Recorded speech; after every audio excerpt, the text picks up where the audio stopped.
So we are going to start.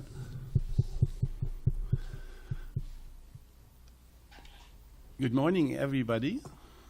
My name is Peter Birle. I'm the current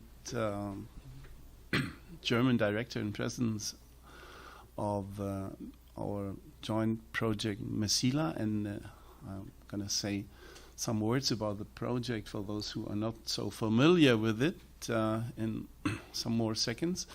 But first of all, I would like to thank USP for and the Department of International Relations for the opportunity and possibility to be here today at USP, and we are very happy that the building is open.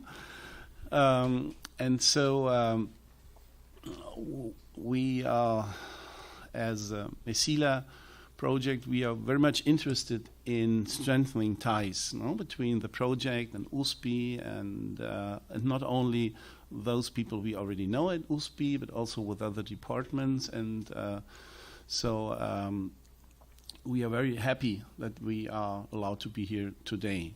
So let me just say some few words about this project Mecila. This is short for Ciudad Center, Conviviality, Inequality in Latin America. Ciudad has been a German investigator, I think 17th century. She has done a lot of work on butterflies, and she has been also some kind of transnational investigator, and that's why the German Ministry of Research and Federal Ministry of Research and Education choose her name for these centers, Ciudad centers, and there are some of them in the whole world. There are 2 in Latin America. There is also one in India, and there are others in Africa.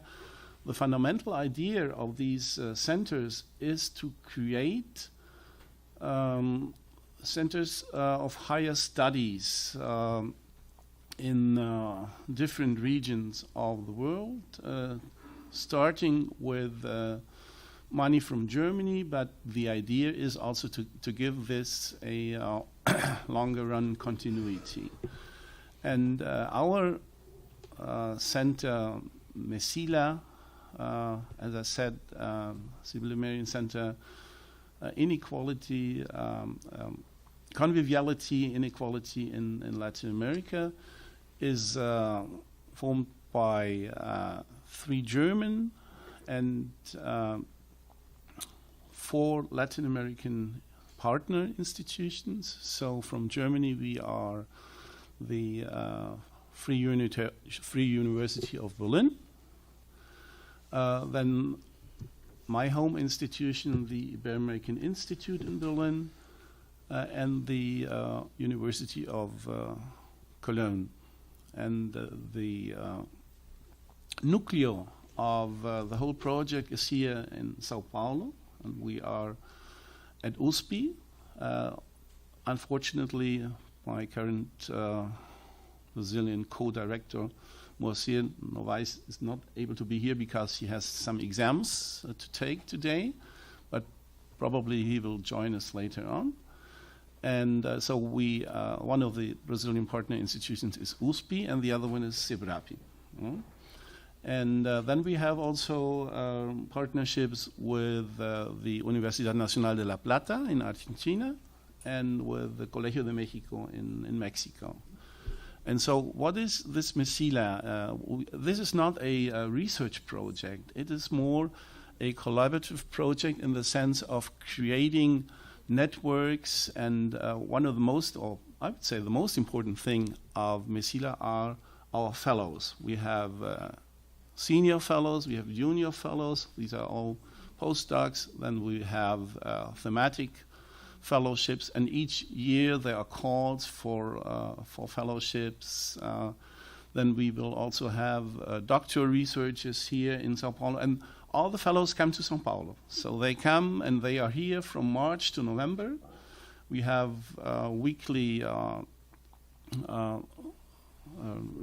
colloquia where we are discussing all the research they are doing, but everybody has its own project, and so Mecila is just let's say, the general context. No, this conviviality, inequality is just the general issue, but of course all the fellows try to connect in some way to the core concepts of the project. Then we have every year an annual meeting, and thanks God, after the pandemic, we are once again in a situation to organize this year. So last year, the first time since 2020, we were able to organize the annual meeting, Young Researchers Forum, here in Sao Paulo, at USP, at IEB. And we will do this this year once again, and this will be in the first week of October.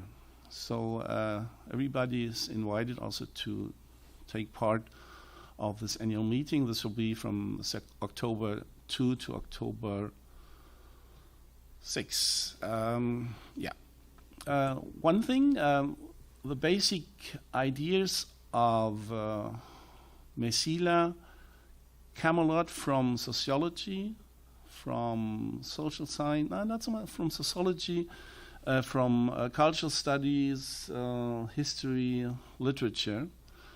There's not so much in the original idea of Mecila concerning international relations. And this is why I'm a political scientist, but I've been working on international relations that in Germany is not separated disciplines. So international relations is part of political science, and for me it's totally normal that I have been working on comparative politics for, I don't know, some 15, 20 years, and then I started more concentrating on international relations from a comparative perspective. That's, for me, it's one discipline. And so I'm very happy that since last year we had a first fellow also trying to bring international relations to Mecila. Now we have a short-term visit here with Thomas Legler, who's also working on international relations, and he's that's what you will see.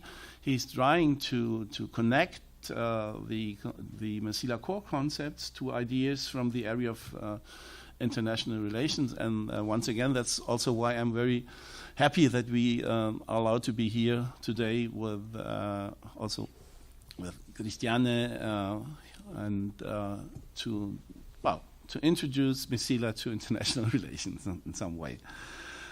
So let me just present our lecturer and our commentarist today, and then I will give over to Tom and then to Cristiane. So first, Thomas Legler. He is a research professor of international relations at the Universidad Iberoamericana in Mexico City and a member of the National System of Researchers in Mexico. During 2014-2019, he was University Research Director at the Ibero. For approximately 25 years, his research has focused on regional governance and institutions in Latin America. In this regard, he has published extensively on the Organization of American States and the Inter-American System, regional responses to political crisis in Honduras, Peru, and Venezuela, Latin American multilateralism, post-hegemonic regionalism, the Pacific Alliance, and COVID-19 pandemic governance. He's currently preparing a book project on the rise of inter-presidentialism as Latin America's dominant mode of regional governance. And then we are very happy to have Cristiane de Andrade Lucena Carneiro. She will comment on Tom's lecture. And I don't know, perhaps the most important information I found is she was born in Recife, and what you say is where Maracatu still reigns. So that's your words. So Cristiane is a political scientist with experience in the areas of state compliance and international obligations. She received first a degree in law, then a master in political science, both from the Federal University of Pernambuco. And she holds a PhD in political science from New York University. And after she completed her PhD in politics, she held lecture appointments at the University of Pennsylvania and at New York University. She also completed a postdoctoral program at the University of São Paulo. Her work on expertise center on aspects of international human rights and international trade. She has studied and written about the Inter-American human rights system and the World Trade Organization.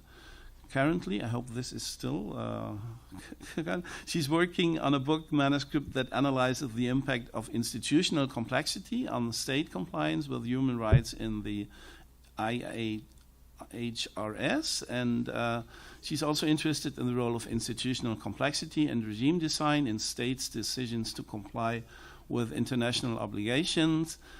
And she is working as an associate professor at the international, something I would not have to tell you, but to make it complete.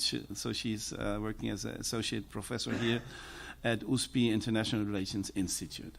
So it's a pleasure to have you both here today. And well, the floor is open first for you, Tom, and then for Cristiane, and of course, I think we will have some time then also for your questions and comments.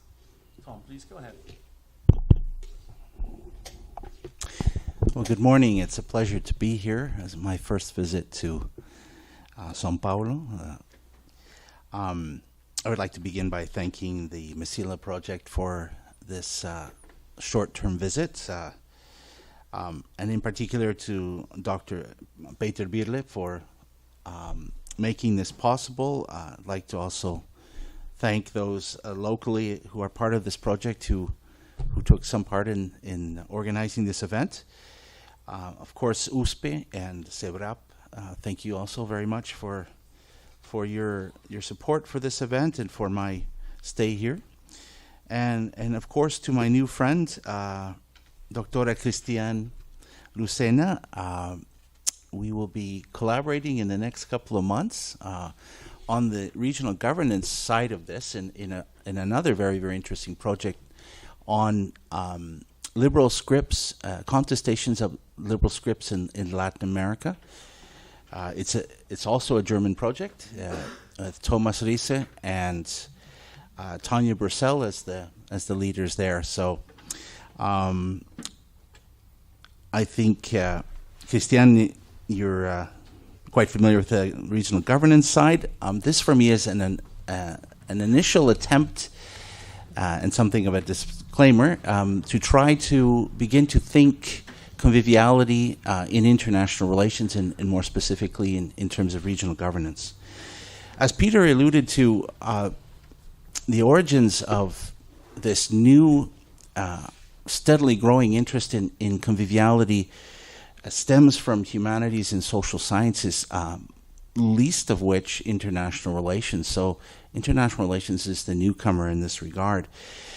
Nonetheless, I think what we've seen in a lot of these writings in these different disciplines that Peter mentioned is a common concern, and certainly in the form of this Convivialism movement that originated in France, to construct a better world through more convivial relations.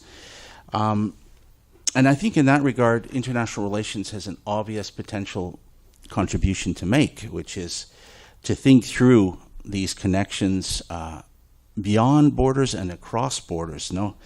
So how do we construct conviviality in the real world of international relations?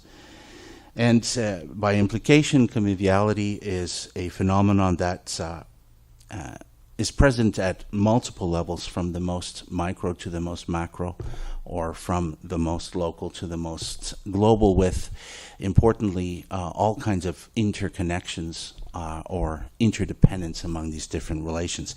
That's one of the topics I'm going to be dealing with in my presentation. So I want to start with a few images here. So how do I plan to attack this relationship between regional governance and conviviality potentially? Well, I think we all saw last week that Lula held a very important summit, and the importance of which is potentially to kickstart once again UNASUR, or certainly inter-presidential cooperation in South America. And we can see that these relationships among presidents have the potential to either underpin important forms of cooperation or may manifest certain forms of tensions, right? So anyways, in my presentation, I'm going to divide my comments into 4 parts. First of all, I'd like to offer you a conceptual toolkit where I'm going to be trying to conceptualize 3 key concepts. First of all, conviviality. Second, convivial configurations. And finally, regional governance. Then I'm going to be turning to the empirical meat of my presentation, which has to do with inter-presidentialism as what I consider Latin America's dominant mode of regional governance since about the mid to late 1980s. Then I'm going to look at how to link interpresidentialism as a specific mode of regional governance with interactions of conviviality, and finally offer some concluding reflections. Okay, well, as I said in my initial comments, I think we're talking about largely uncharted terrain in international relations.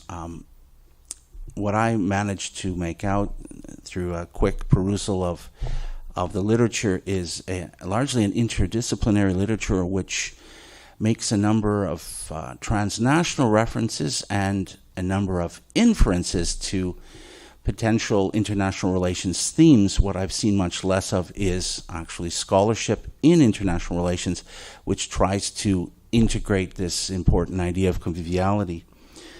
So here I share a couple of ideas with you. I think what we see in general is across a number of the disciplines that have engaged this concept of conviviality is a desire to construct a better world against this sense of urgency. You know, that if we don't fundamentally change the way we live together in concrete human interactions, this planet's life is going to expire in all forms of life on this planet. And it seems there are a number of issue areas where specific references of conviviality are made, of course. Climate change, sustainability, possibilities of how to construct peace and better conflict resolution. Okay, what I offer here is basically my own summary and integration of key thinking on conviviality that comes out of the Mecila project, which we mentioned at the outset here. When we combine these elements, we can think of conviviality as interactions, negotiations, and practices of living together or coexistence in everyday life in co-constitution with inequality and difference. I think this is a core aspect of the Mecila project, this interrelationship among these 3 core concepts: conviviality, inequality, and difference. So it's a critical approach to trying to understand how to construct better ways of living together. It's not just trying to look at everything through rose-colored lenses. It's this idea of trying to work things out together despite differences and asymmetries. And I think, importantly, there are those who adopt more normative biases in terms of how they conceive conviviality, and others, I think, in this regard, in the Mecila project, who are trying to reduce somewhat the normative aspects here in favor of a more critical analysis of real existing relations or interactions of conviviality and their real potential. And it seems to me that within the construction of convivial interactions, what we see is these opposites constantly in tension between cooperation on one hand and conflict on the other. So we can speak of both good types of conviviality and more conflictive or exclusionary or exclusive types of conviviality. And in this, in these social relations of conviviality or socialities of conviviality, there's a lot of emphasis put on the interdependence and interconnectedness of multiple interactions, processes, and contexts.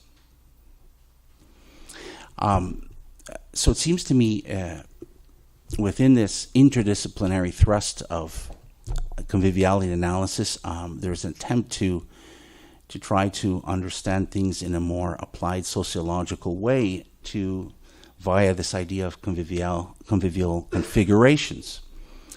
And here I've put together some snippets of ideas that are present in the Mecila project regarding these configurations as sort of concrete vestiges of conviviality, if you will, in very tangible social relations. So these configurations consist of contexts, interactions, and representations, connections among conviviality, difference, and inequality, constellations of actors and institutionalized practices, and webs of interdependence among these parts. So both in terms of the actors and networks of actors involved, and the institutions involved. Okay, my third important concept here for today is the concept of regional governance. I'll start out by saying in the international relations literature, Elke Kramen, there's a general recognition that global and regional governance share a lot of similarities. So the definition I offer here can apply to different spatial contexts or levels of analysis. For me, global and regional governance comes down to several crucial components or ingredients that are interconnected. And here we can start out with the nature of the complex problems which governance at different levels proposes to attack. So in general, from an international relations perspective, obviously we're interested in problems that are intermestic, that combine international and domestic components, or cross borders, or are transnational in their nature. Secondly, governance involves the construction of authority, or what Rosnow called spheres of authority, and these are highly problematic processes. We can never take authority for granted in any way. And in these attempts to construct authority, we see very distinct sets of actors according to the particular issue area or problem involved. And similarly, in attempting to address these problems, we see different institutional architectures or sets of governance institutions being constructed and being used. And in all these regards, in all these aspects, so problems, authority, actors, and institutions, all of these are permeated by different forms of power, both relational forms of power between actor A and actor B and actor C, and more diffuse, often more invisible forms of power, which may take the form of discourse, for example. So this is my way of trying to define the key concept. Okay. Another way to look at this is that governance processes, whether regional or global, produce a number of things. So here I just want to list very, very quickly a number of these things that governance does or produces. As I mentioned already, there's this idea in ideal type form of creating spheres of authority, right? So that the particular actors who either make decisions or who cooperate have adequate authority to attack a particular problem in question. In the process as well, we know historically that the evolution of governance has been accompanied by the creation of a corresponding governance discourse. And in this regard, there's often reference made to a hegemonic governance discourse, which makes a lot of references to governance as management of particular problems, right? Something that's technocratic in its nature. And there are critical studies of governance that bring in Foucault in this regard and talk about governance discourses in the sense of governmentality or gouvernementalité from Foucault. And this idea that embedded in these discourses are hegemonic notions of problem solving, technologies of governance, so to speak, that are often invisible. They're often internalized and taken for granted, right? And these represent a real power, obviously, in terms of how to do governance. In a quite simple way, for many people, global governance is almost synonymous with international cooperation. I think international cooperation is an important point, but it's not necessarily synonymous with governance. Governance processes also produce global or regional policy. Here, importantly, you notice I don't write global public policy or global or regional public policy, and that is because there's an increasingly recognition that policy processes beyond domestic locations may involve public actors or governmental or intergovernmental actors, but increasingly they involve networks of transnational actors, and in a number of cases, policy may not involve any public actors. So, hence the elimination of public from an association with policy. There is a tradition that suggests that global governance or regional governance also construct public goods. I would add to this that, importantly, governance processes can also produce more mixed goods or private goods. And I think this was made very, very clear during the international and transnational responses to the global COVID-19 pandemic, where we see actually quite a disappointing performance in terms of converting the rhetoric, the universally recognized need to create public goods such as medicines and vaccines. And in the end, what we see, rather, depending on the region and depending on the country and the locality, if we just look at the case of vaccines, in some cases, these are treated as a public good, but very much involving private actors and market processes. So it's a much more of a mixed bag of public, mixed, and private goods. Okay. Moving along the list, so as you can see, governance processes are potentially very productive.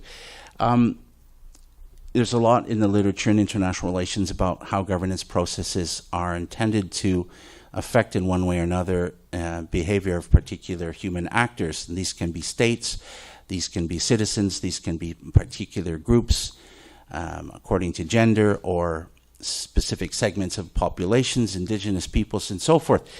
And they do this by creating social institutions at the international level. And the language talks often about the construction of particular norms, individual regimes, but increasingly a recognition that it's hard to separate one social institution from another or one particular international regime from another. So increasingly we're talking about regime complexes and regime complexity.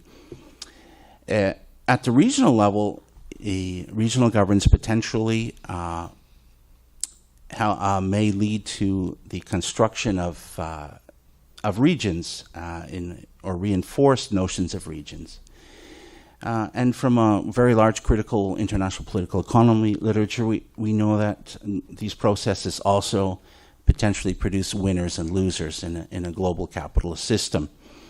And in this regard, global and regional governance processes can either act in a way that reinforces an unequal global status quo, or potentially can operate against that in a transformative direction.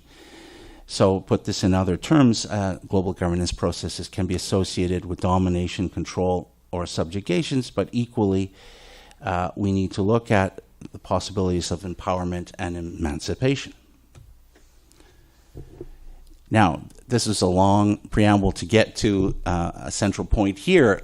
This is something of an epiphany for me, personally, that there's this potentially very interesting connection between construction of governance and construction of conviviality. So I'd like to plant here as an initial proposition that governance processes, irrespective of their level, are embedded in and potentially construct configurations of conviviality. So hence, metaphorically, the attempt here to try to find some sort of way to show this sort of interconnectivity and interdependence of these processes. Okay. So, moving along now to the sort of empirical core of my presentation, in upcoming slides, what I'd like to do is to focus on inter-presidentialism as a case study which draws out some of these links between regional governance processes and conviviality. Okay, well, I'm going to start first on the side of inter-presidentialism as this dominant mode of regional governance. According to my research, I guess the starting point would be to recognize that presidents have long played historically a pivotal role in the foreign policy of their countries. But what we see in the 20th century is a very important transformation. So during the 19th century, the post-independence period across Latin America, up to about the late 1950s, what we see is that presidential domination of foreign policy is done at a distance, so to speak. So the real work of diplomacy, of protagonism, of personal action in international forums is done during the 19th century up to the late 1950s by the diplomatic designates of presidents. So this can be diplomats, this can be jurists. We know of this important tradition of the interaction of these different diplomatic agents and the contributions that they've made, for example, to the construction historically of the global liberal order. But what we start to see happening around 1959, 1960, and moving forward is that presidents themselves begin increasingly to be the protagonists in these regional forums. And it's particularly in the 1980s that we see, in the context of the Central American conflicts, that presidents begin to engage in a series of presidential summits where they become personally involved in decision-making to try to find a peaceful solution to these, and a regional solution to these, the conflicts in the Central American republics at that time in civil war. And very quickly, we see in succession other parts of Latin America increase this presidential role, this presidential protagonism in regional forums. And this is captured in this idea of inter-presidentialism. Beyond presidential diplomacy has existed certainly since post-independence in the 19th century. But presidential diplomacy then becomes institutionalized through the creation of these forums, summits, and supporting regional organizations which allow presidents to project their own domestic authority through these regional platforms. And so we see as we move forward, we see a proliferation of new regional organizations or sub-regional organizations that are created, and hemispheric, I should point out, that all institutionalize this type of inter-presidentialism. So this continuous diplomacy among and between presidents within a specific institutional framework. Now, one thing I want to point out is that we've seen historically that this involves ups and downs. So there are periods in which this type of interpresidential interactions and cooperation produces significant positive developments in regional governance. And in other periods, we see actually a downturn in interpresidential cooperation. So in the 1990s, we see the Washington Consensus and what's called open regionalism, this idea of promoting trade liberalization, market-friendly policies within Latin America, but remaining open to global capitalist linkages as well. Under obviously a clear ideological bias in terms of market-friendly policies. As we're all familiar, then we see, starting with Hugo Chávez's election in 1998, the beginnings of a wave of center-left governments across Latin America, what was called at the time the pink tide, and years after that, 1.0 was added to it, and a move to in a different direction in terms of regional cooperation, in the context of what was perceived as the hegemonic decline, or certainly the decline of U.S. influence across the Americas.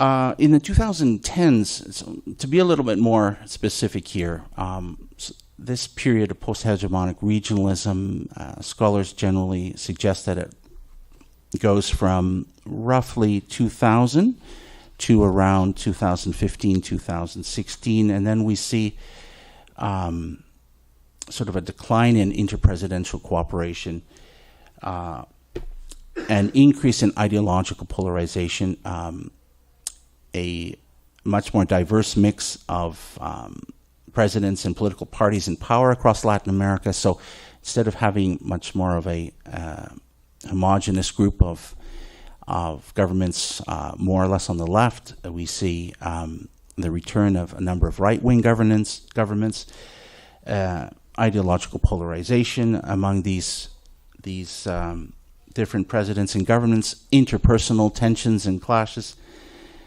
in the result of which is generally a stagnation in regional cooperation in the region. And since about 2018, 2019, this with the benefit of hindsight, we see potentially the beginnings, and especially now in the last year or two, with a new set of electoral victories by center-left governments across the region, what we can refer to potentially as the pink tide 2.0.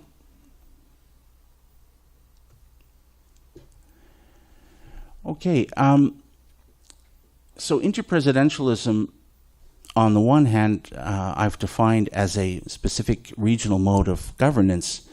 On the other hand, I think we can look at it potentially as a convivial configuration itself. And what do I mean by that? Well, first of all, I want to take this concept of concertación from an Argentine colleague, Federico Merke, who suggests that what we've seen in recent years is part of a longer tradition across the international relations of Latin America. There's a theory called English theory, the English school rather, which in international relations suggests that what states historically did in the creation of a modern interstate international system is create the equivalent of a society at the international level. Merca takes this idea and suggests that in Latin America, historically, we see the construction of a Latin American international state society. And this idea of concertación is this long, culturally and historically embedded practice of concertación, of some sort of dialogue and negotiation, interactions, cordial interactions among heads of state. And importantly here for Merca, this practice occurs in spite of differences in power among the different countries that make up the particular international society. In the case he's referring to is South America. So there's something of a horizontal emphasis here, that it doesn't matter whether you're the president of a small country like Bolivia or the leader of a great regional power like Brazil. In these relations of concertación, there's this idea that everyone has a voice and a vote. Everyone deserves to be heard. And the institutional space for concertación to take place regionally is presidential summits. And in these summits, then, presidents involve themselves in a particular form of diplomacy that we can call summitry. And this is reinforced on a daily basis, or semi-daily basis, through frequent communications among presidents themselves. There's a lot of literature that's been done on this about Mercosur, for example. Andrés Malamud, who talks about how what helped keep the Mercosur project going in its initial years was these timely phone calls and communications among the leaders of Mercosur. No? So this, we see then sporadic daily forms of presidential diplomacy institutionalized through these presidential summits and through these new regional and sub-regional organizations. And let me just reinforce here, as I put on this slide, this is an ideal type, okay? In a minute, I'm going to start to criticize if this is really always the case. But certainly CELAC's own slogan or motto, if you will, CELAC is the community of Latin American Caribbean states, or Comunidad de Estados Latinoamericanos y Caribeños. They came up with this idea, la unidad en la diversidad. It's this idea that despite important differences, and so here I'm trying to make connections with the conviviality literature, there's all kinds of differences here among the presidents. There's ideological differences, there's asymmetries of power among their countries. There's also important differences in social origins, even ethnicity among these different leaders. And somehow these things they manage to smooth them over and manage in significant periods to achieve some sort of cooperative and harmonious coexistence, right? It's not always that case, but this is the ideal type. So we see significant forms of interpresidential cooperation despite inequality and difference. Now, I'd like to now turn to a more critical side of this. Okay, it's certainly not my objective here to reify this. It certainly has its pros and cons. If we want to look at this in another way,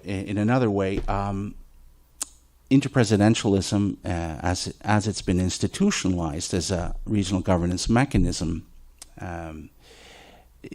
entails something of an exclusive club mentality. You know, its membership is restricted to these particular figures, and I think it's very important to make the domestic regional links historically and socially and culturally between domestic presidentialism and regional interpresidentialism And so what we see here is not only the projection of presidential authority from domestic locales to the regional sphere, but we also see, I think, potentially the projection of elitist and oligarchic ideas in these regional forums. And importantly, I think we have to be clear also about what are the interests or motivations of a number of these leaders. And I think a lot of this is, while rhetorically it may be dressed up as we're interested in Latin American solidarity, we're interested in the construction of regional autonomy vis-a-vis the United States, and all these other governance goals. At the same time, a lot of this is motivated in a more utilitarian way, and how these presidents can extract benefits for enhancing their own positions domestically. Yeah, this is the idea of regime boosting their own domestic regimes. And I think also we have to be clear about the rhetoric versus the reality of popular participation. I'm going to take the example, for example, of ALBA, the Alianza de los Pueblos de Nuestra América, as a particular club of countries that at one point identified with socialism in the 21st century.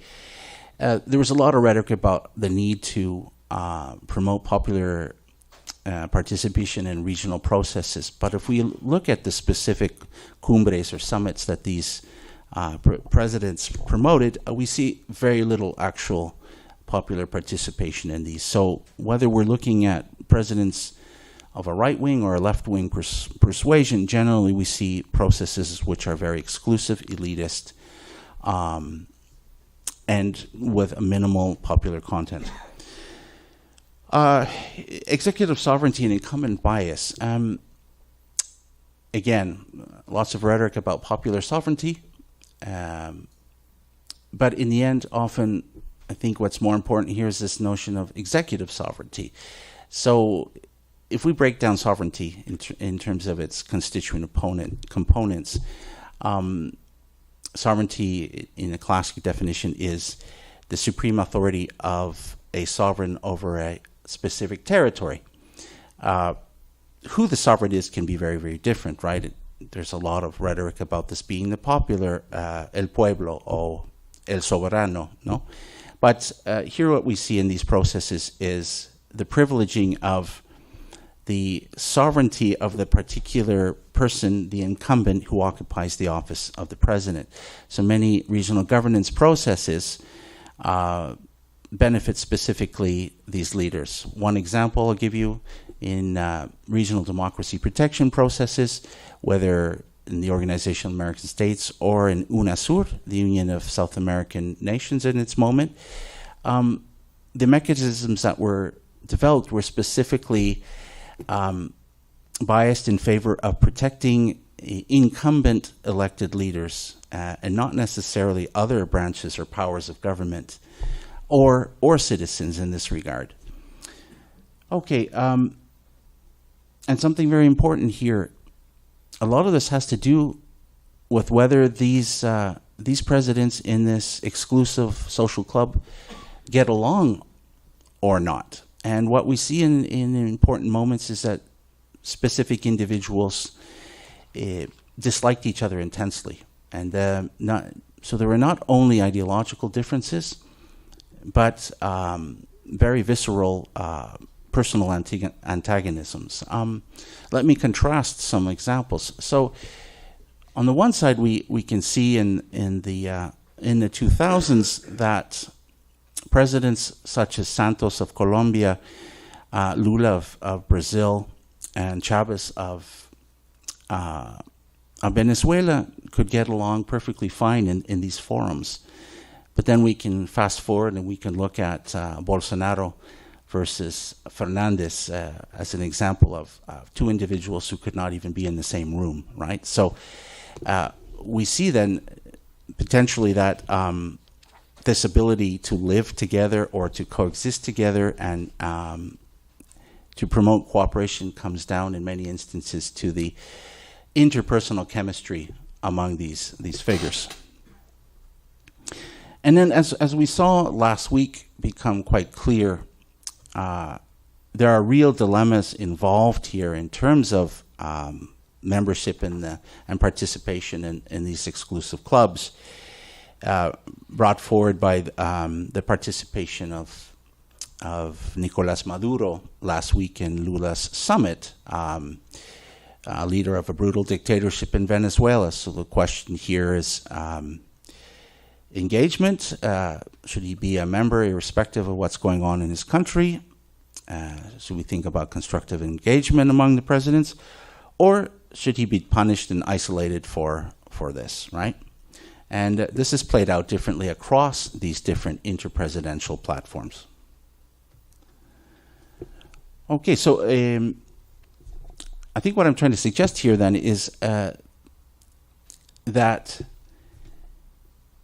regional governance prospects and performance depend on how and whether presidents get along. So presidents and interpresidentialism as a linchpin, right, or as a door hinge that affects the possibilities of broader cooperation and other forms of conviviality beyond this immediate form of conviviality. Yeah. So we've seen both virtuous cycles of regional governance, if you will. For example, South American regionalism during this prolonged period of the first pink tide, where very convivial relations among South American presidents had very, very positive spin-offs, whether we look at developments in South American health governance, we look at South American security, construction of infrastructure, a general thrust towards more social forms of integration as opposed to neoliberal economic forms of integration, right? But then equally, we can look at the opposite extreme and how from around 2014, 2015, 2016, these ideological and interpersonal tensions among the presidents who comprise South America actually did serious damage to the ongoing efforts to construct South America as a region and to promote these processes captured in the basically the dissolution of UNASUR in 2018, right? And all these councils, South American councils, that were connected with UNASUR. So from dynamism to serious downturns. And let me offer you an even more specific example of how I think different configurations of conviviality can be interconnected in these governance processes. In this broader process of downturn, or more specific actually, downturn among presidents in this period I mentioned, this had serious repercussions for the health governance at the regional level or the hemispheric level against the COVID-19 pandemic. I want to start out with a concept that I've coined, which is pathological interpresidentialism. So these serious problems in terms of the interactive dynamics of presidents could have deadly consequences, which we've seen in different sub-regional contexts and in the hemispheric context across Latin America.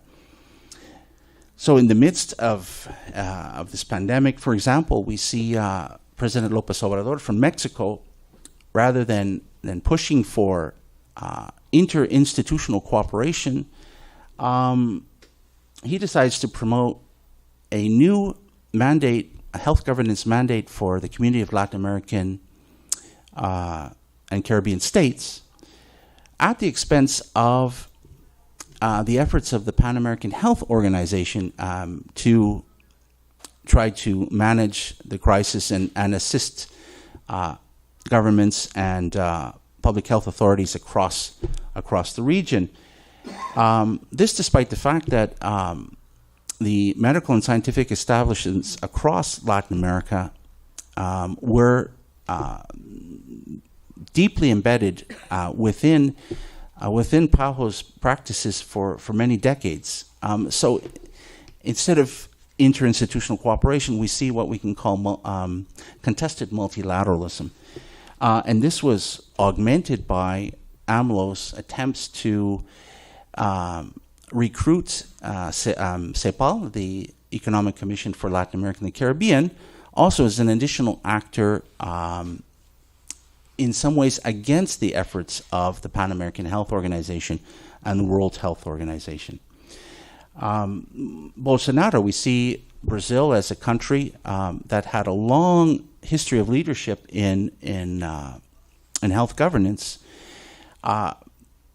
basically surrender it's that important role it had played, I think, with terrible consequences for South America, if not for the entire region. Mercosur, this antagonism between Bolsonaro and Fernandez really hurt Mercosur's ability. Mercosur also has its own health governance architecture, which was basically sidelined throughout most of the pandemic. But of course, this also happened in North American context during, as a result of the SARS epidemic in the early 2000s. The North American leaders came up with their own pandemic health governance mechanism called NAPAPI, which was implemented against H1N1 in 2009, and yet in 2020, in the pandemic, because of the poor state of relations among the three leaders of North America, Canada, the United States, and Mexico, NAPAPI was not invoked in that case as well. A result of which is, instead of seeing sort of an integration of different public health efforts in common thrust against the pandemic, we see a fragmentation of efforts, what many people referred to as every person for himself, herself, or themselves. So clearly, whether or not there are positive convivial relations among presidents at the interpresidential regional level can have serious multi-level reverberations in specific governance issue areas.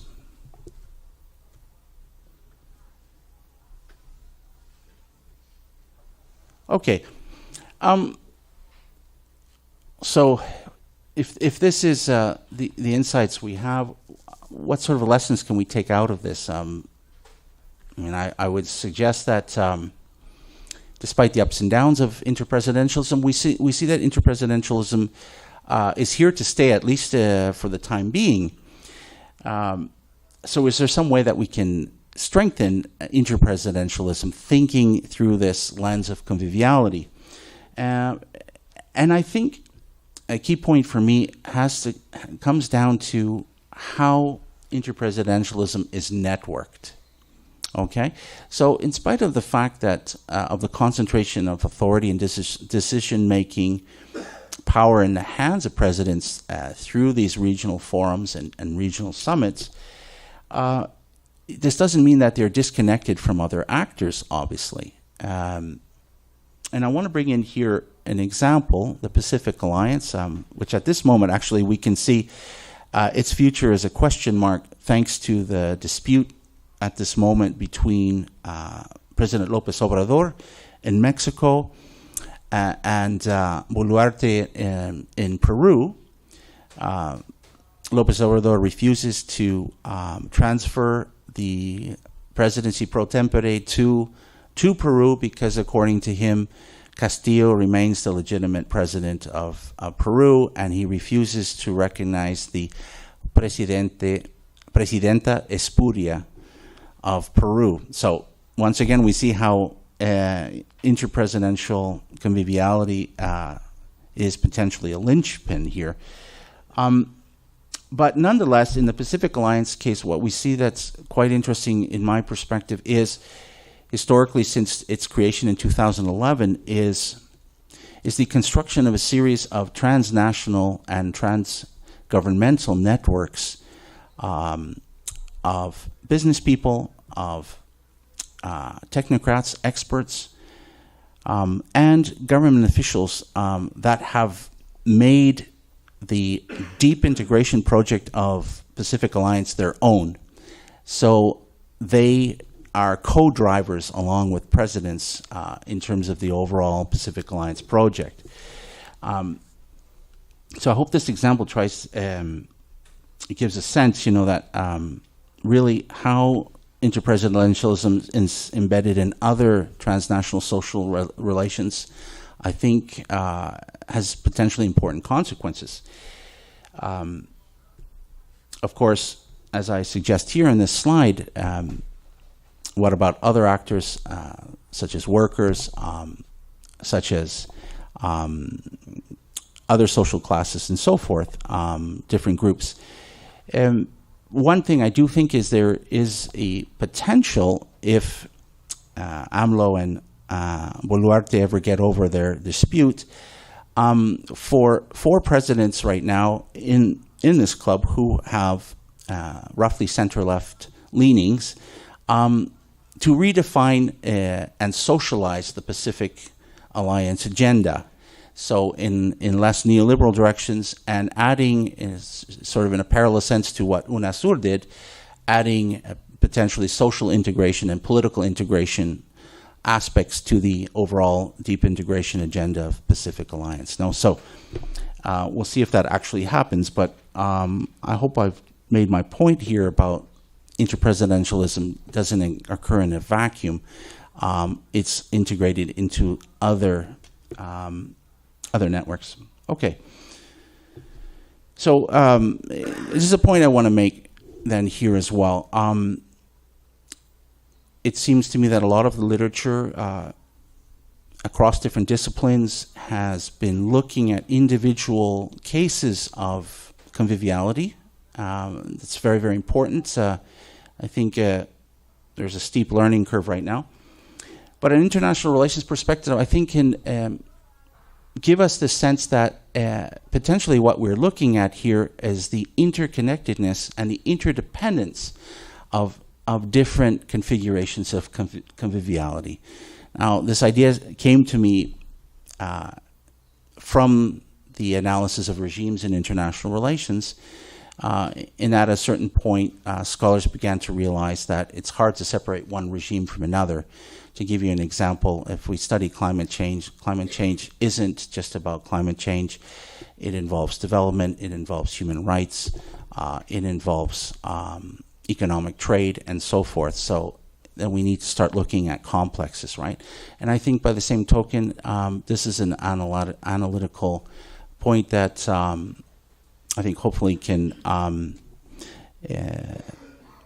be a contribution of international relations, that we need to interconnect our conviviality analysis across different levels with different actors.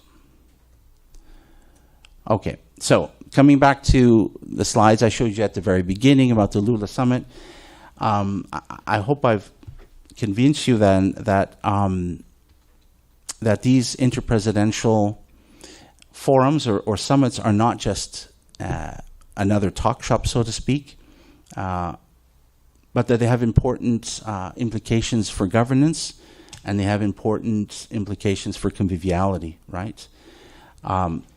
Particularly in the way that they're interconnected with other configurations of conviviality and different levels of governance across the region.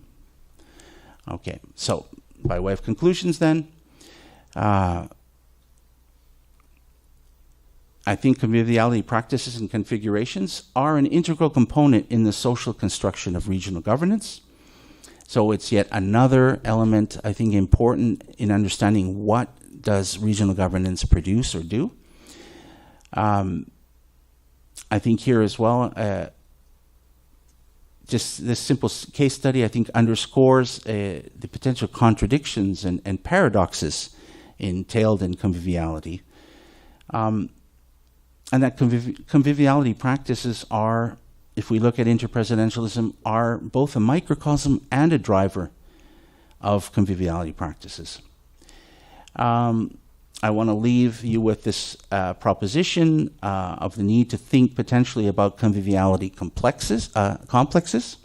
So not just the study of conviviality configurations in isolation. And finally, I think this particular study also underlines the need not only to look at popular or common types of conviviality, but also elite types. So I'll leave you with that. Thank you very much.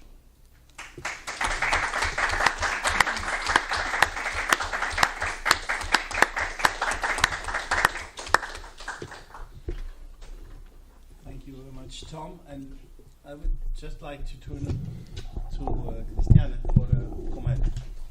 Thank you. Thank you very much.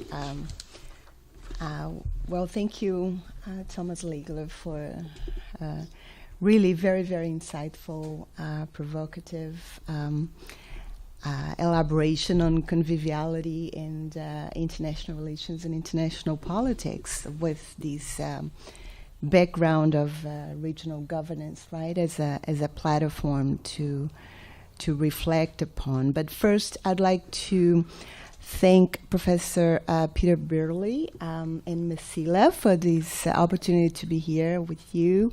Also to thank all of you who were able to attend. And I'd like to also thank Thomas for coming all the way here. As I understand, this is his first time in São Paulo. So we're thrilled to have you, and we sure hope that this is the first of several to come. I am in this awkward position, right, of not being very fluent in conviviality, to put it nicely, but also not being a true scholar of regional integration or regionalism. So I will try to comment on Tom's presentation in a way to highlight some of the points that he brings to the debate, and perhaps to also foster a conversation with all of you. To that end, I think Thomas makes a convincing argument that there is indeed a convivial aspect to international relations and international relations theory that needs to be explored, right? And I'd like to perhaps start by pointing that the notion of conviviality sends us right back to constructivist thinking in IR theory.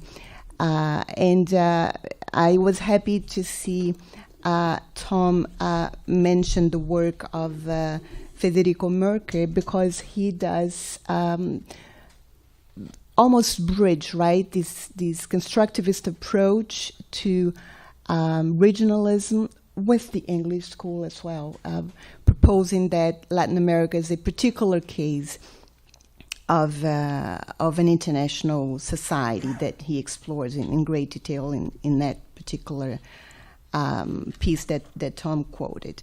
But I think in his talk, there are also other connections to IR theory, in particular the notion of complexity, where I do have a little bit of investment. So that's where I'm going to concentrate, right?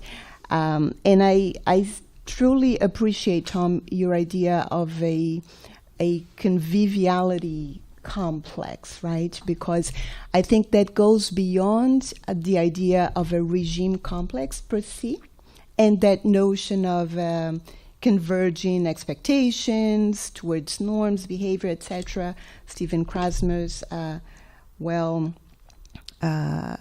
well-developed concept of international regimes. But here, there's more to the story, right? There's an interpersonal aspect to it, with concrete consequences. So it's not expectations that are decoupled, right? That occur in abstract. It's expectations of interaction that takes place in space and time. And I think in your talk, you mentioned the importance of not only affinity, right, personal affinity, but also the opportunity to construct, right, to interact regularly. So to that point, we see already that conviviality differs from the constructivist approach in more general terms, because that approach does not require that constant interaction. And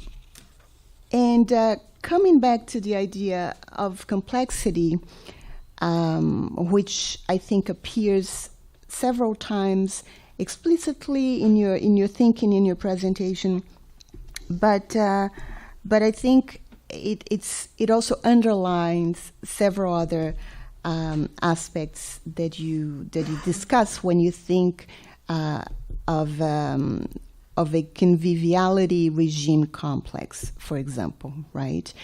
And here I completely agree with you that this notion of an exclusive social club, right,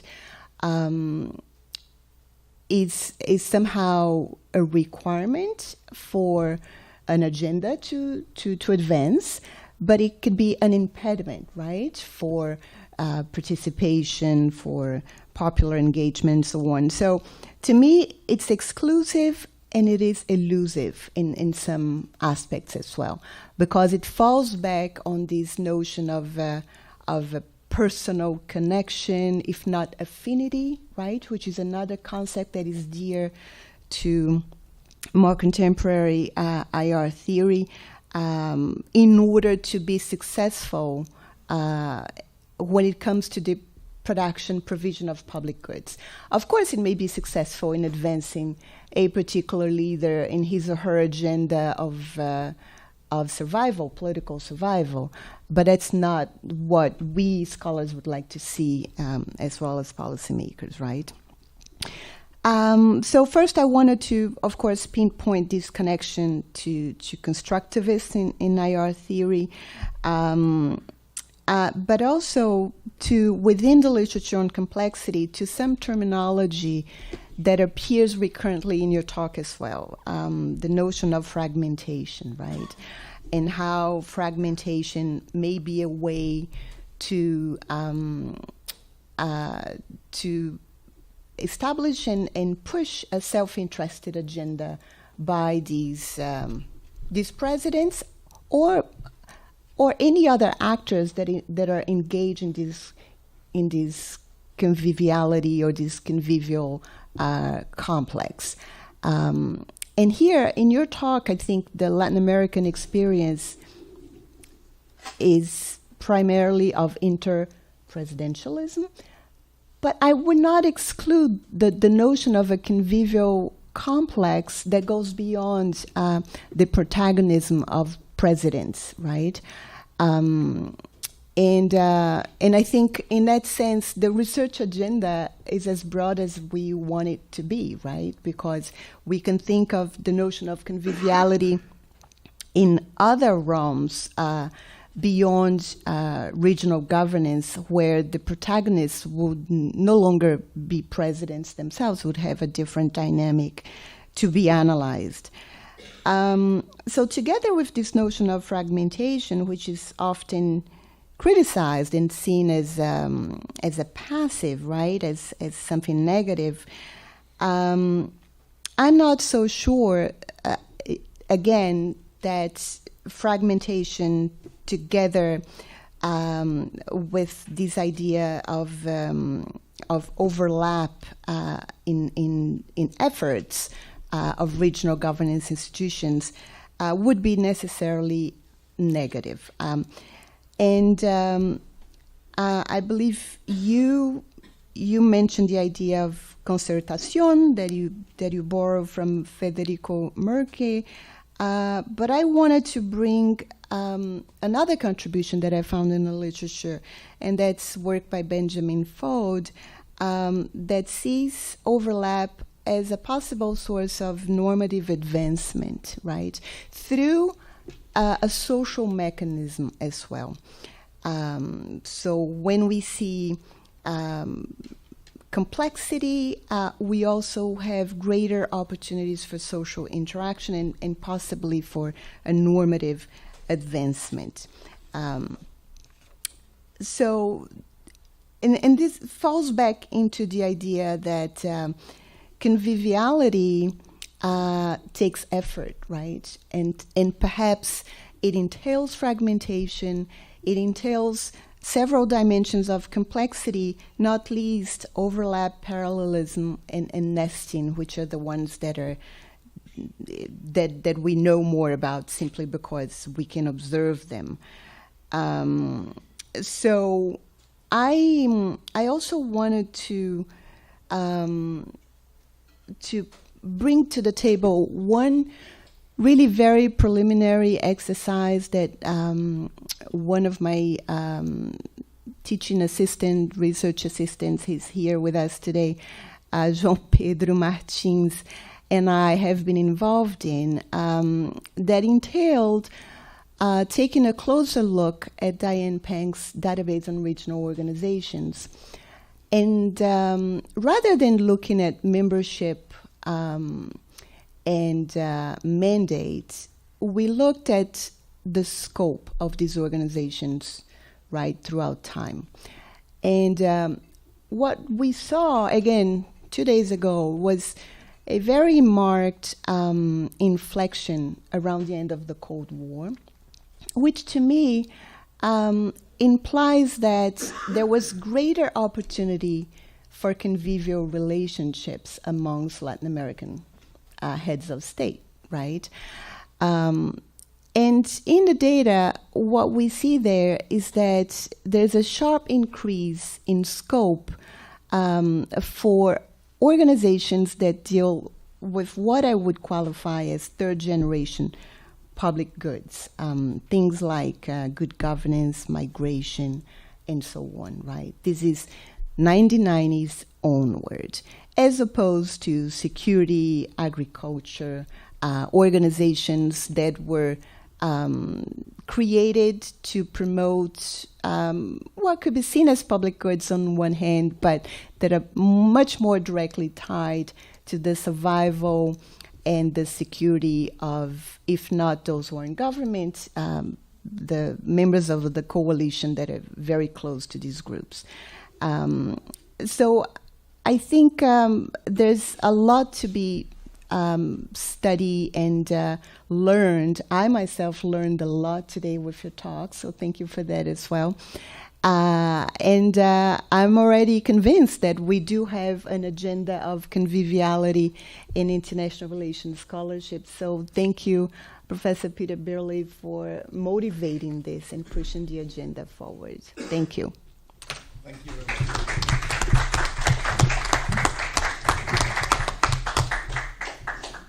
So thank you very much, both of you.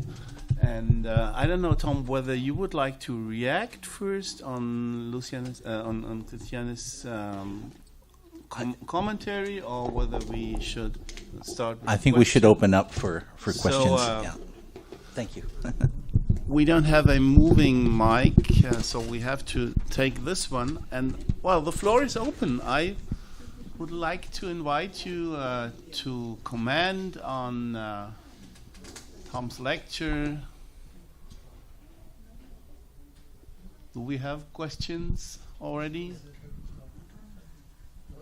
I could make a start, but then I'd like to be more the moderator. But one point that seems to me very important, and I really liked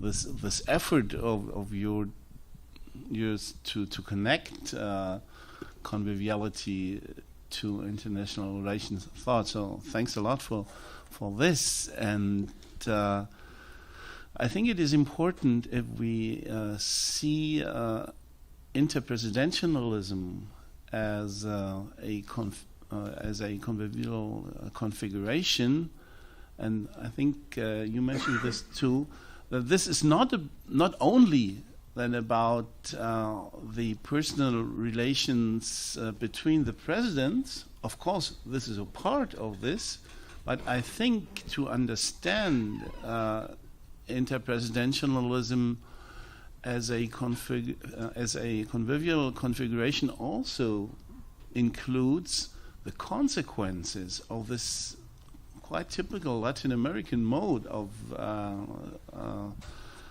connecting in some way between presidents that includes the consequences for other levels of relations between the countries. So for me, two consequences. For example, the dependency on quite movable and changing personal relations, and also another consequence, the non-existence of decision-making competences on other level, because we have those other levels, the more technical levels, also the ministerial levels, but in the end it's the presidents who want to have the last word. They are, and so at least this is how I would understand this idea of presidentialism as a convivial configuration. It's not only about personal relations between the presidents, this is one point, but it's also about the consequences of this type of personal relations as a core element of regional cooperation, the consequences for other levels of relations between the states. Thomas.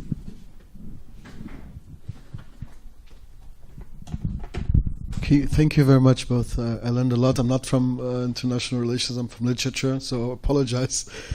So two questions, Tom.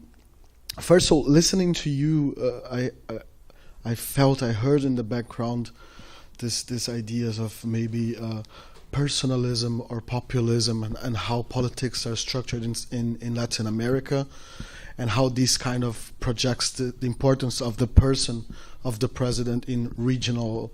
If you could talk a little bit about this, if this is behind somehow this theory of like the populism as a force, as a way of doing politics in Latin America, with all the complexity of this very delicate subject of populism. And then I was also like listening to you. This is a very interesting idea of thinking conviviality among very important people like presidents, and how they interact in personal level, and as Peter was saying, the consequences of these interactions.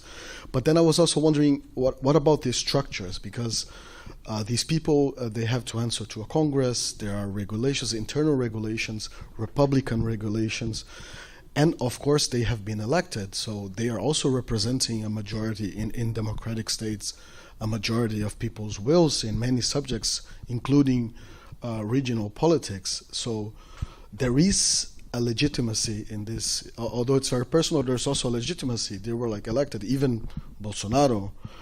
And then, so maybe that I can understand better, if you could highlight differences between other regional cooperations or agreements. For example, you were speaking, I was thinking about, I don't know, G20 or the European Union. Like, isn't there also their personal level, which is very important? Like, I was thinking of Merkel, for example. She was a leader. She was very important. She had personal connections with the other presidents. So if you could differentiate, I'd be very glad. Thank you. Are there other questions? I think you have to come. I will try. Let's see. No, yeah. Right. All right, whatever. Okay, so very interesting talk. Thank you very much, Tom and Cristiane and Peter, for making this possible. So I wonder, this application of the concept of conviviality to inter-presidentialism. It's of course, as you say yourself, it's quite elite-centric. So it looks at the political elites and how they interact. So I was wondering, how is it different really from an analysis of leadership in regional governance? So what's new, if you want? And then the second question would be like putting myself in the shoes of a policymaker. I would wonder, what can I learn from this concept of conviviality, like in practical terms? If I was in the position like to organize a presidential summit like the one in the past week, and the question is whether to invite Maduro or not to invite Maduro, how does the concept of conviviality inform my decision there? On the one hand, you could argue, yeah, let's invite him. Let's bring as many people together as possible of all different orientations, and let's try to facilitate a dialogue. But on the other hand, you could say, okay, if we have strong normative principles and we don't want to invite an authoritarian leader. So yeah, so how does conviviality help us dealing with this problem?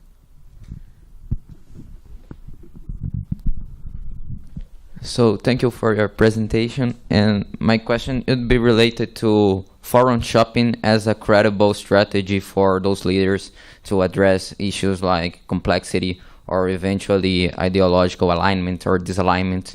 Because if you take, for example, this Latin American experience of, for example, the leftist UNASUR versus the rightist project of PROSUR, and they have a lot of overlap in scope and competencies. And do you see that if it's possible to those presidents to address this strategy of forum shopping as ways to improve cooperation based on these alignments, these ideological alignments?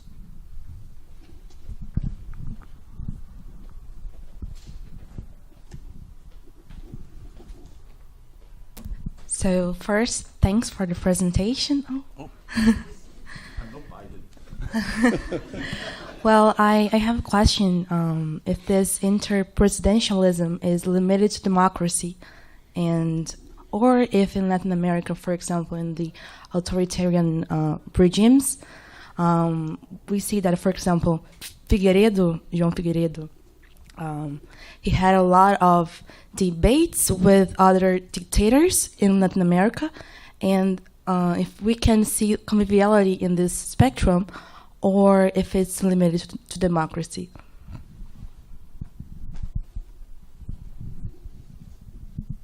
Okay, I think we have some questions, and I'd like to first, Tom, to give you the opportunity, and Cristiane, of course, if you would like to add something.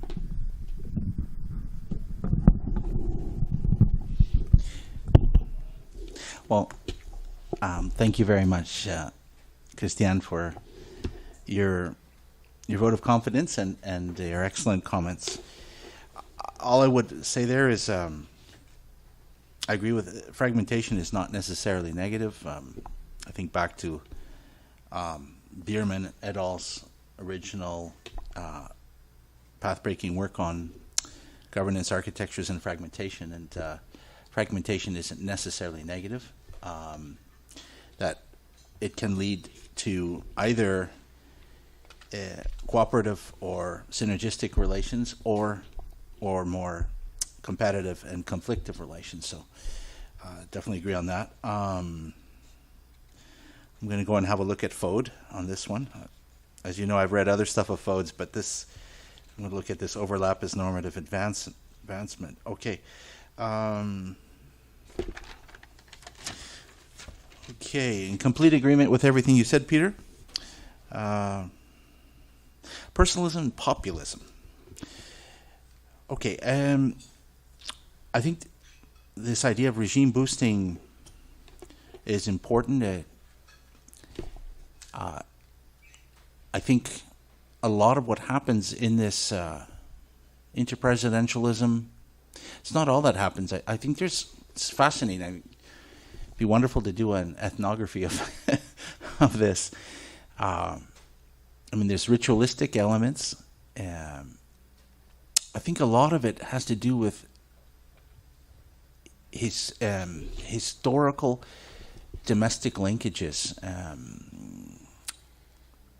elite cultural practices and expectations and things like that, protocols, often unwritten protocols. But a lot of this, I think, is driven by a domestic political orientation, playing to domestic audiences. If just the soundbite. I recall there's this wonderful set of clips on YouTube, if you want to go back and look at them, from the 2000s. In Spanish, it's called Isla Presidencial. I don't know if anyone here has seen these. It's a set of cartoons. It's sort of like a mix of Gilligan's Island and Lost. That the presidents land up shipwrecked on a deserted island, and they have to coexist on this island. But just right before they get shipwrecked, and all the leaders from that period, from Lula to Chavez to Ortega, etc., they're all there in caricature. It's hilarious. But they're on this cruise ship, and they're cumbre, and they make fun as like the 37th cumbre of whatever. They're arguing among themselves, and then the press shows up, ready to take pictures, and they all show a united face in front of the press, right? So clearly there's an important political communications aspect to all of this for playing to domestic audiences. And I think a part of this is the political capital gained from projecting themselves as statesmen and stateswomen, right? That this is very important for some reason symbolically for their country, and I imagine for smaller countries also this idea of I'm in the club of the big guys and the and the big women. Also, these aspects are certainly important. The populism, I think it's important, but I would suggest that this is. Well, I don't want to get into a long discussion of populism because my own personal feelings on populism is that although the role of the leader is important, populism is a societal phenomenon. So it's much more than just the leader himself or herself. What about the structures, accountability, legitimacy? Absolutely. Something that's very important here, I think, is Andrés Malamud has pointed this out about what he calls concentrationist political regimes across Latin America, that the prerogative for foreign policy decision-making across almost all Latin American countries is highly concentrated in the hands of the executive, of presidents. And so the actual checks and balances from other powers to or from civil society to influence foreign policy decision-making are, in comparative terms with other presidentialist republican systems around the world, are quite limited. In fact, presidents here enjoy a control of foreign policy traditionally, which is the envy, I think, of a lot of Western presidents in other countries. So I think that's what I'm going to say there. I think this is very interesting comparing with other organizations, such as the G20. Certainly,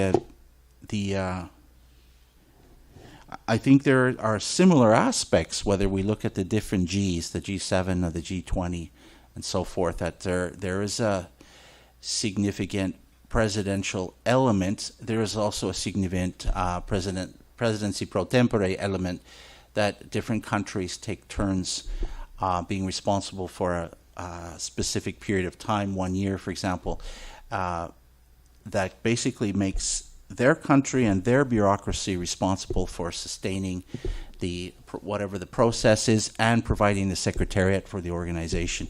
This interpresidentialism, I think, overlaps whether we're looking here in in Latin America or South America, or we're looking at these global forums that have some interpresidentialist element in a more general direction of informalization of international organizations.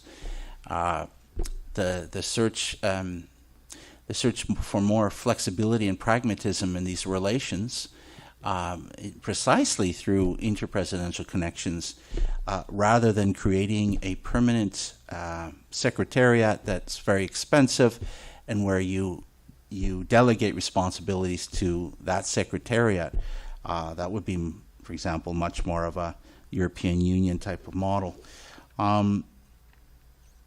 But I think something that's interesting here is in Latin America, whereas in earlier periods, as Cristiane knows very well from your own work, there was a move to create more conventional intergovernmental organizations with a permanent secretariat constituted in international public law.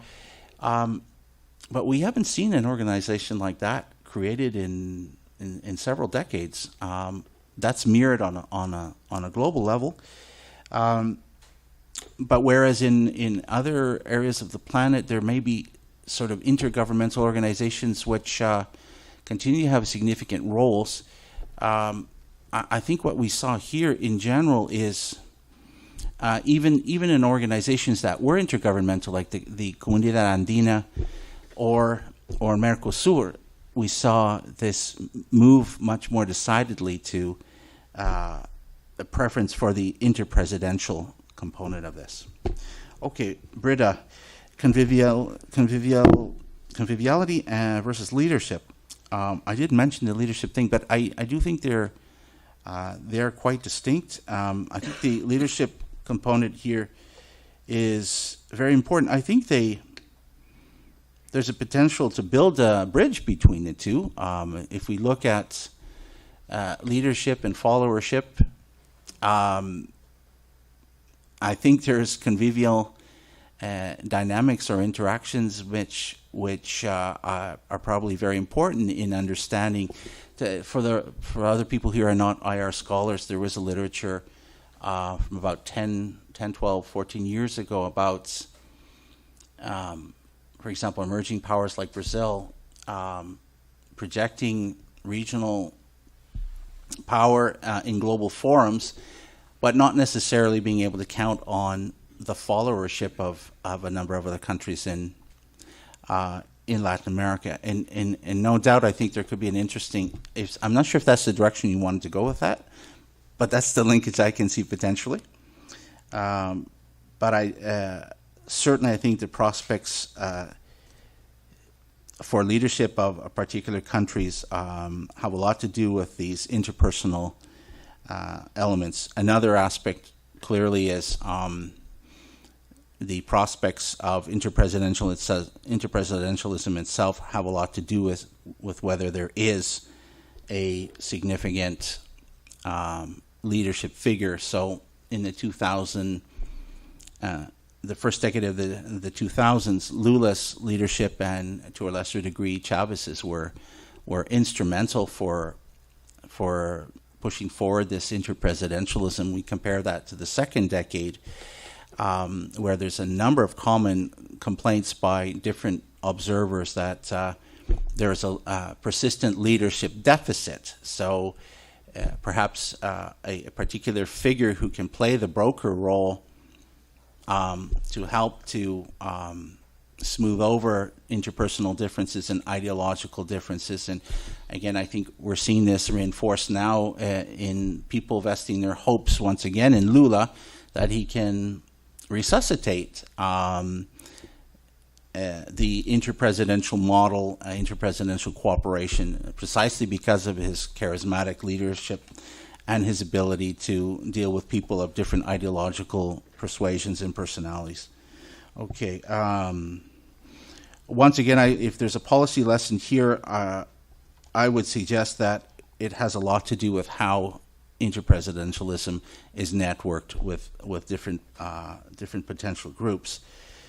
Invite Maduro or not, how does conviviality help? I would suggest here that in the nuance in conviviality analysis, from what I've already read from different eclectic case studies, there's no single conviviality notion or possibility in terms of interactions. There are more good forms of conviviality, and there are more conflictive types of conviviality, types which are more exclusionary, and others that are more inclusionary, and so forth. The idea is to study critically exactly what are these concrete social and human relations that are involved in this. Forum shopping. I share your fascination with the forum shopping idea.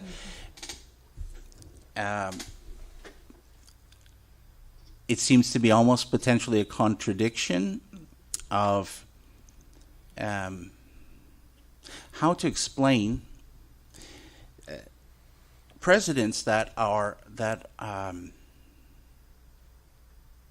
there's a concept that in Latin American regionalism, which is this idea of regionalism a la carte. This idea that individual presidents never fully commit themselves to precise international treaties or so forth, that they allow themselves some wiggle room, the ability, margin of maneuver, so that they can simultaneously commit to some degree to this effort with its interpresidential forum, and at the same time be members of other interpresidential forums and regional organizations that overlap and so forth. It's something I think that would need to be studied, but what permits this sort of forum shopping tendency? This is the idea, forum shopping, that different leaders or different countries can cherry pick. They can choose according to their interests, which is the particular international organization, whether regional or global, that best suits their interest in any particular moment if they have similar mandates, or in fact create other new organizations. So this is this type of activity which seems on one level to potentially undermine the institutionalization of any one particular regional organization.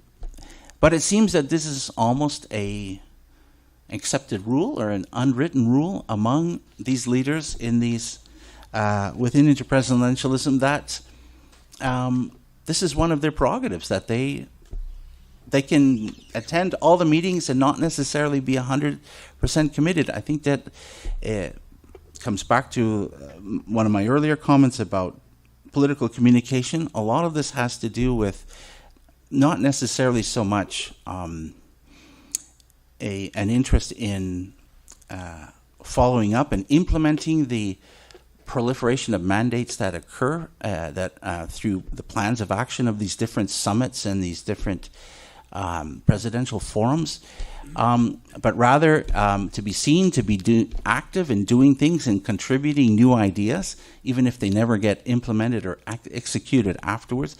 So I'm just at a basic initial starting point here, trying to thread conviviality analysis into this, but certainly I think there's some international interesting connections to be made with forum shopping. Interpresidentialism and democracy. Again, I think there's good conviviality and potentially bad forms of conviviality. I think by extension this means that we can see more democratic or participatory, more horizontal forms of conviviality, and we can see other forms which are not so good, right? So again, I think that's going to be an interesting area of to follow up on. Thank you very much. Would you like to? Yeah, I want to make two comments that actually occurred to me, were motivated by some of the questions that came up. One is that it appears to me that conviviality conviviality perhaps would sit at a meta-theoretical stage, right? In that sense, some constructivist scholars propose that constructivism is not a theoretical framework per se, right? But it's a way of seeing international politics and international phenomena. So in that sense, perhaps there's this meta, theoretical framework or overarching theory of conviviality, of which the mediatic aspects of conviviality are just one side of the story, right? So that may serve populist leaders in a different way, but perhaps there's conviviality even in secret meetings, like behind the door meetings, the green room, and I've seen people who advocate that. Well, perhaps to overcome the deadlock in the WTO, we need conversations among smaller groups to unlock the deadlock. And I think there's a logic of conviviality in that as well. So I wanted to make that one point. And to the very interesting question of democracy and legitimacy, I think they go together somehow, these two questions. I think the conviviality approach sometimes is in direct tension with the institutionalization approach, right?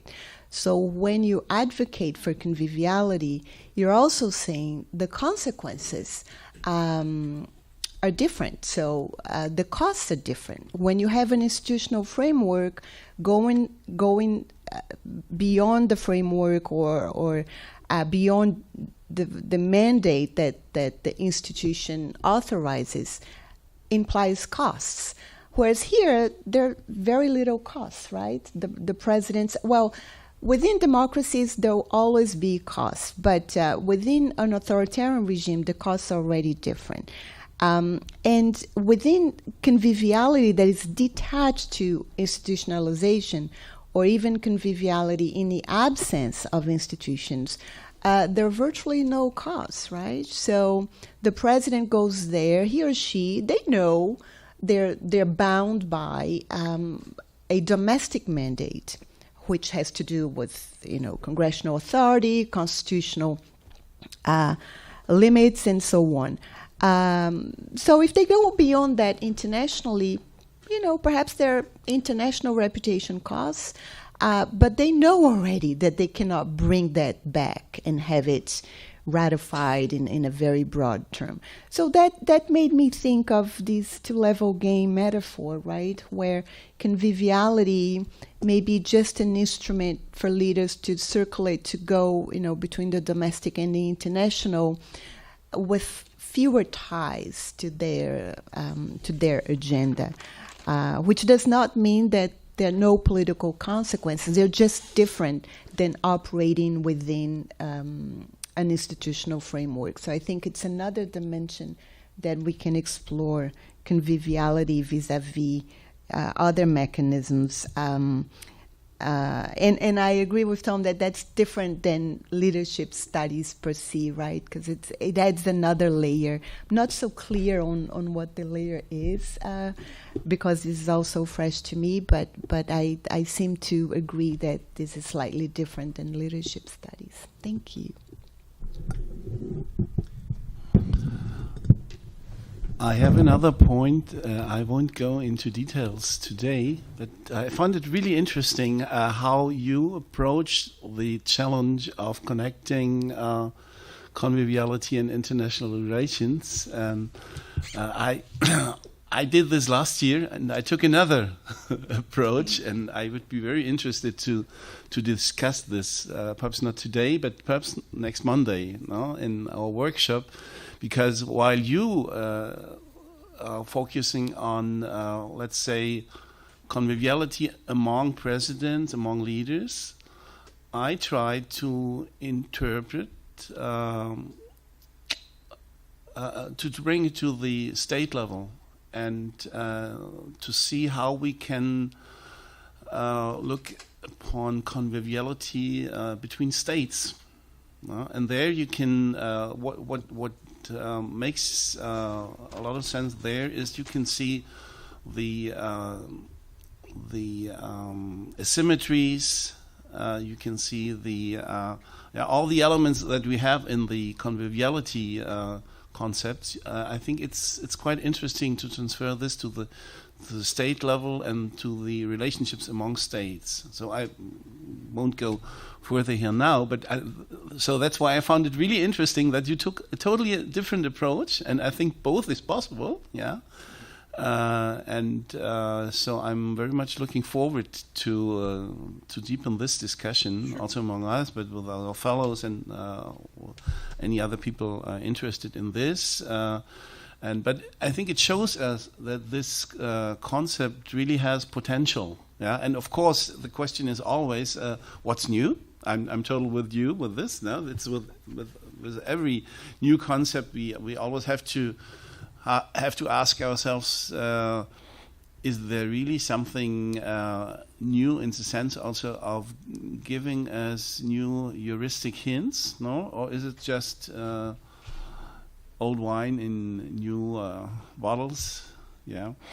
I think that this conviviality concept really has potential, and not only for understanding what's happening inside societies, also what's happening between societies. And so I don't know if there are other questions. Of course, we are open-ended, but I don't see any raised hands. And so, Islam.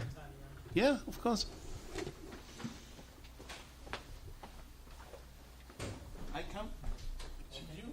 I won't manage to make the whole distance, I think, but let's see. Oh, yeah. Thank you very much. Again, I'm also from a very different discipline, but I was wondering, viewed from a historical perspective, can you draw some kind of a map or cartography or some kind of typology of different convivialities on the level of inter-presidential cooperation?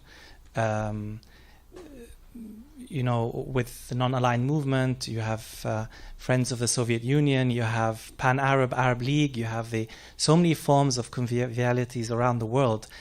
Are there differences? Do you see any parallels, any commonalities? Also in terms of diachronic perspective, do you see certain developments in terms of procedure, practices, also the role of the person, the charisma? Are there any models for presidents who are more likely to be convivial, kind of including other presidents, that kind of father-like figure that we know from the decolonial movements? Thank you again.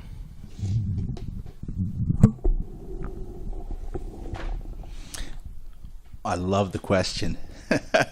So just to reiterate, this is my initial foray or entry into this, but I share equally your interest in the historical roots and potential, well, as you said, cartography of all of this. I drew one basic contrast, which was 19th century to about the late 50s, the agency of regional politics and regional diplomacy was originally not the presidents themselves, but their diplomatic designates. And we see through this entire period, I think whether it's in the 19th century or up to the present, we see a social and historical construction of diplomatic practices and protocols which reflect both either what some have called a Latin American or a South American international society. Others have called, Andrew Harrell have called a Latin American diplomatic culture, but not in a vacuum, but rather also importing the diffusion of diplomatic practices and norms and protocol from other parts of the planet, right? And certainly I think behind a lot of what I've said is is a very, very different, historically, a different emphasis in the nature of international organizations and regional organizations that have been created over time. So the post-war organizations are, or at the global level or at the regional level, there's certain commonalities in terms of this, what international relations are called formal intergovernmental organizations, or FIGOs, whose two principal characteristics are one, that they are constituted formally as in international public law as such, as international organizations, so they have an international legal personality, and secondly, that they have a permanent secretariat. So this is this is formulaic, and we see through 40, 50 years that this is the principle, this is the model that's adopted in more or less the same way across different geographic contexts. And in the last 30, 40 years, we see, as I said, more of a move towards informalization, such that now we talk about EGOs, informal intergovernmental organizations, which are neither constituted through international treaties nor have a permanent secretariat, and where we see a more pronounced role for presidents. And I think against this backdrop, we see some historical trends, for example, technological developments, which facilitate the ability of presidents in different parts of the planet to be able to participate in these interpresidential forums. We also see new diplomatic conventions. The first references to the word summit, for example, come, for example, if I'm not mistaken, in the bilateral meetings that take place between American presidents and their Soviet counterparts. But then gradually there's a proliferation of presidential summits. So it isn't necessarily a Latin American thing per se. And we see this replicated across the planet. And so surprising, I don't think it would be surprising to find then that there are historically contingent and geographically contingent types of conviviality relations or interactions. And so I will leave it there, but I think that's definitely part of a longer-term agenda. Thank you. We have another question from Cecilia, one of our fellows. Thank you very much. Just a little question. I apologize if I missed it and it was already spoken. But I was wondering if in your analysis, the ethnic and gender key has a role play or not. I mean, I'm coming from the cinema and media studies, and regarding, as Cristiane was saying, of the impact of these images of the inter-presidentialism conviviality. I remember the picture of hugging Mujica, Lula, Nestor Kirchner, and Chavez, and also Bachelet with Cristina Kirchner. How, if you consider that also plays a key role in this conviviality of the inter-presidentialism. Yeah. Any other questions? Go ahead. I think it's a terrific and a very, very important question. I'm fascinated by that as well. First, on the question of ethnicity, and I would say also social class. Now, I think this idea of this social club, I think I would take as an initial model. Again, I want to reinforce the domestic international linkage, or domestic regional here. When I think of a social club, I think of an elite country club that could be in any Latin American country, and it has its formal rules and its unwritten rules about behavior and interactions and so forth. And I think in many ways, if we did an ethnography of these things, we would find that there is this projection of that type of behavior and attitudes that go along with it, and prejudices and so forth. again, though, I think there's this sort of veneer or facade towards the camera, because a lot of this, as I mentioned, I think has to do with playing to the home audience. Projects this idea of unity, of horizontality. That we're all equal, or all presidents here. Who knows?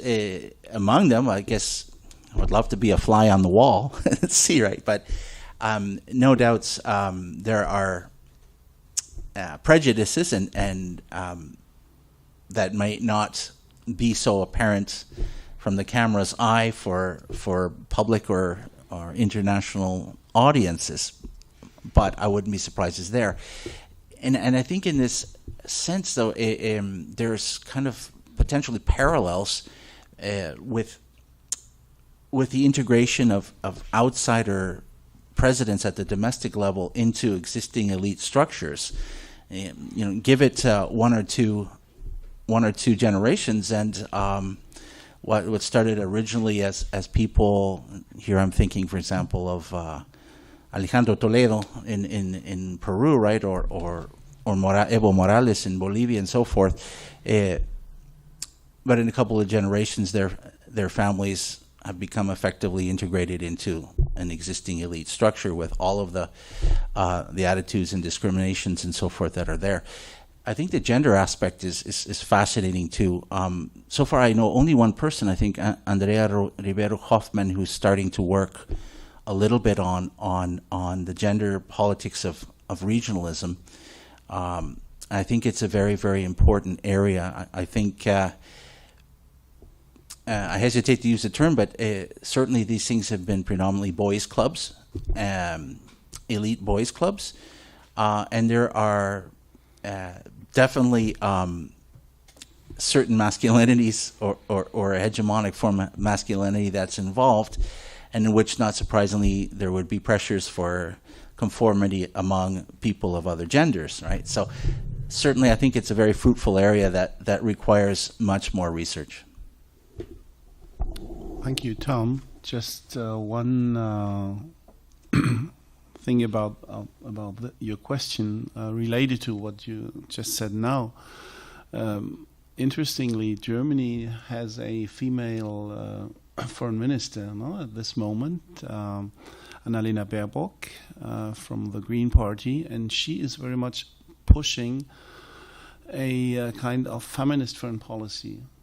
Quite discussed also in Germany, but I think this has given already a lot of impulses also to focus more on gender aspects also in international relations. And of course, this is not only international relations in general, but also regionalism and inter-presidentialism.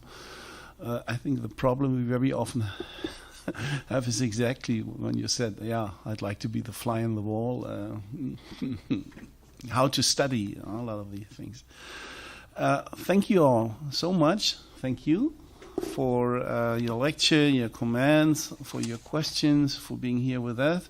There will be a follow-up next Monday at Cebrapi, and I hope they will have demolished the neighboring house and are not just in the process of doing it. Such a nice house, by the way, but that's São Paulo. So next Monday at 2 p.m. we will have a workshop on basically the same issue, and we still have to see how we are going to organize it. I just made a proposal that could be one thing to think about. We also, for our fellows who are here today, we are still thinking about we are going to send around a text to read. We know that this is a long weekend, so if we do this, we will do it as soon as possible. But it would be a pleasure not only to see our fellows, but also students from international relations that are here today. We don't have that much space at CIPRAP, but I think it will be enough for all who are interested in this issue of conviviality in international relations. So once again, thanks also a lot to USPI for the hospitality here in the name of CEBRAP. And well, this is something that, well, it's not even the starting point today of our cooperation with USPI, because of course one of our partners is USPI, but we are also not only trying to bring conviviality to international relations research, but also to bring Mecila activities more to other institutions. And so, yeah, there will be a lot of follow-ups. Thanks again, and have a good time.